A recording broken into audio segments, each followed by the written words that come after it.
Welcome to the Heavy Spoilers Show. I'm your host Deffinition, and this is the channel where we explain it so you don't have to.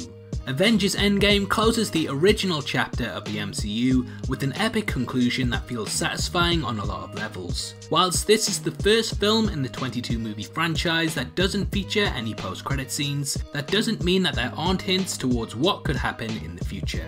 Throughout this video, I'll be breaking down everything that you need to know about the underwater earthquake that Okoye mentions and how it teases the next big MCU villain. This is full spoilers ahead, so if you haven't seen the movie yet and don't want to know what happens, then I highly recommend that you turn off now.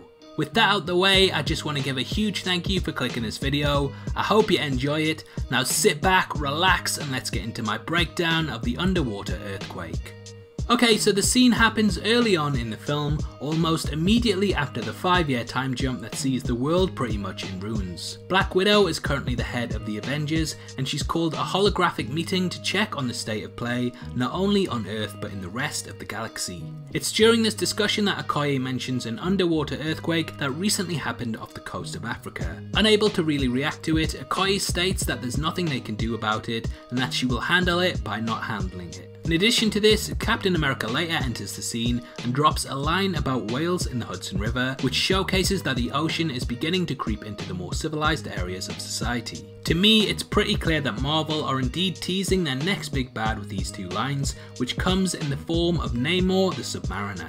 For those who don't know, the character has been in the Marvel Universe since 1939, and he's played a big part in many key battles, at least as far as the comics go. Whilst people often compare him with Aquaman, I actually think that he has more in common with his brother, King Orm. For those who've read big arcs like Civil War, they'll know that Namor is a sort of anti-hero that always puts the needs of his people before others. The first appearance of the character pitched him as an enemy of the US, and whilst he was eventually well received by the country, there's always been this uneasy truce between the land and his home, Atlantis. Unlike Aquaman, Namor doesn't really have any ties to the surface, so there's no real reason for him to ever really try to keep up the peace, as his forces could easily decimate the world if they chose to.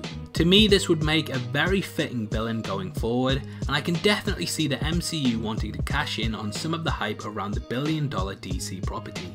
The Submariner would make an amazing test for the new Avengers going forward, and whilst he would eventually end up on their side, say something like the Skrulls, it would still be a great foe to go up against. Obviously, I'd love to hear your thoughts on this theory and if you agree with it. When the moon hits your eyes like a big pizza pie, that's Namor. If you love this video 3000, then make sure you give it a thumbs up. And if you'd like to see more Avengers Endgame related explanations, then click my video which breaks down how the paradox in the film works, which will be linked at the end.